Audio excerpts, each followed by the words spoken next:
Vous écoutez Europe 1, il est 9h30. Le journal des médias avec Thomas Joubert. Bonjour Thomas. Bonjour, à la une ce matin, la fin programmée de la chaîne numéro 23. Louis Baudin fâché contre les guignols de Canal+. Et je vous dirai qui est le présentateur de JT préféré des Français. Et on commence avec la chaîne numéro 23 qui devrait bien s'arrêter le 30 juin prochain. Le Conseil supérieur de l'audiovisuel a rejeté le recours gracieux présenté par la chaîne numéro 23, demandait au CSA de revenir sur sa sanction d'abrogation de fréquence. Une sanction décidée pour non-respect du pacte d'actionnaires et des engagements sur ses programmes en matière de diversité. Le CSA estime que numéro 23 ne s'est pas mis suffisamment en conformité. Dans un communiqué, la chaîne se dit stupéfaite de cette décision. Les dirigeants ont décidé d'introduire un nouveau recours afin de faire valoir ses droits et d'assurer la pérennité de la société. Pour le moment, numéro 23 n'aura plus d'autorisation d'émettre à partir du 30 juin prochain, mettant fin aussi à son projet de cession au groupe propriétaire de RMC BFM TV. Le CSA pointe des déséquilibres importants, des temps de parole politiques pendant la campagne régionale. Oui, des déséquilibres, mais qui ne constituent pas de graves manquements en raison de la couverture des attentats du 13 novembre qui ont fortement perturbé la campagne. Selon le CSA, certaines petites listes ont souffert d'une moindre exposition médiatique dans cette campagne. Pour le Conseil, certains médias nationaux n'ont couvert que très insuffisamment la campagne électorale. Il rappelle que les médias doivent respecter le principe d'équité entre les candidats dans chaque circonscription et entre les partis au niveau national. Ces règles qui restent en vigueur cette semaine pour la campagne du deuxième tour. Le monsieur météo de TF1, Louis Baudin, est très en colère contre les guignols. Les guignols qui n'avaient pas été tendres avec lui après le drame de Dropt. Il s'était largement moqué de son duplex réalisé devant la carcasse d'un des hélicoptères accidentés. Dans une interview à Non-Stop People, Louis Baudin estime que les guignols avaient franchi la limite. Écoutez.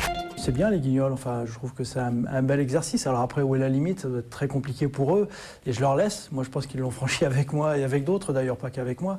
Mais on peut faire de l'humour noir. Moi je me prends pas au sérieux et qu'on se moque de moi, ça me paraît tout à fait légitime. Et à partir du moment où de toute façon on est un personnage public, il faut accepter ça, il faut accepter les critiques, il faut accepter que des gens ne vous aiment pas, vous détestent. Enfin, ça fait partie du jeu. Puis par moments on franchit la ligne parce que d'ailleurs dans ces moments-là c'est pas tellement à vous que vous pensez. Vous dites attendez là c'est... Moi je côtoyais les familles, on était ensemble, on essayait de s'en sortir et oui, ça c'était très très compliqué quand je pensais à ces personnes disparues et voilà, ouais, c'est compliqué de trouver la limite et moi je pense que ce coup-là, il l'avait franchi. Ouais. Le présentateur de JT préféré des Français est... Jean-Pierre Pernaut, résultat d'un sondage OpinionWay pour TV Magazine. Le présentateur du 13h de TF1 réunit 24% des voix et devance Laurent Delahousse à 18% et une femme, Élise Lucet, avec 15%, les troisièmes. Anne-Claire Coudray, la remplaçante de Claire Chazal, fait une très belle percée dans ce sondage en arrivant déjà à la 4e place avec 9% des suffrages. Suivent David Pujadas de France 2, Xavier Demoulin d'M6 et Gilles Boulot arrive seulement 7e avec 6% des voix. Sondage complet à retrouver dans TV Magazine cette semaine.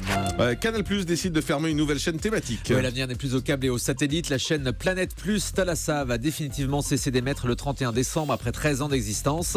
Cette chaîne était détenue à la fois par Canal et par France Télé et bénéficiait des reportages de Thalassa sur le thème de la mer et de la nature. Ces derniers mois, le groupe Canal Plus a déjà fermé ses chaînes Jimmy, Maison Plus, Cuisine Plus et Sport Plus. C'est plutôt Canal Moins là. Les suites du rapprochement entre Orange et Bouygues. Malgré les démentis, Le Monde a confirmé hier l'existence d'un projet de rapprochement entre les deux sociétés dans la branche télécom. Il s'agirait davantage d'un mariage que d'une vente, c'est-à-dire que Bouygues pourrait vendre Bouygues Télécom à Orange en échange d'une entrée de Bouygues au capital d'Orange à hauteur de 22%. Une vente qui pourrait conduire au retour de 3 opérateurs téléphoniques en France. Orange aurait aussi des vues sur la branche média de Bouygues, à savoir le groupe TF1, mais aucune confirmation pour le moment. Et puis Canal+ va diffuser le concert de U2. Avec le groupe Eagle of Death Metal. C'est le groupe de rock qui jouait au Bataclan le soir des attentats. Ils sont remontés sur scène à Paris, l'un des derniers lors du concert de U2 à Bercy. Un concert qui sera donc diffusé sur Canal pendant les fêtes le mardi 22 décembre à 22h40 encrypté. Et puis l'ex-patronne de l'INA, Agnès Salle, a de nouveau été placée en garde à vue pour ses notes de taxi. Agnès Salle avait déjà été entendue par la police judiciaire en septembre dernier. Elle est visée par 2 enquêtes préliminaires pour ses dépenses faramineuses de taxi quand elle était à la présidence de l'INA et auparavant à la tête du centre Georges Pompidou.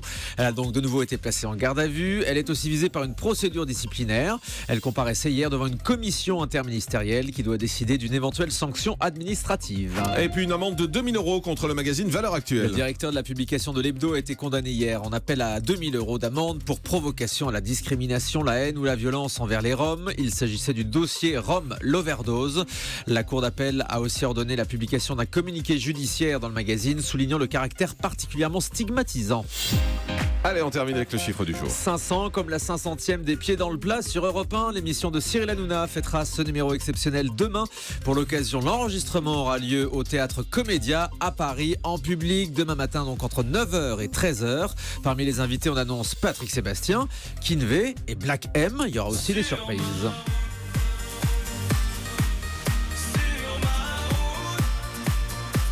Et Julie qui dit, mais c'est qui ça? Bah oui, Black M. Black mais je le M, dis tout Julie. doucement, faut pas le répéter. Mais j'ai pas répété, personne ne nous écoute de toute façon. Ah bah, sympa. C'est le Léo Ferré d'aujourd'hui en fait. Je sais très bien que c'est un membre de section d'assaut. Vous n'aimez Oh là. pas Vous n'aimez pas ça non plus? Je sais pas, je connais pas bien. Bah, écoutez, écoutez. J'écoute encore. Sur ma route, j'avais pas de bagages en soute et dans ma poche pas un sou. Ouais, dictionnaire de rime quand même, non?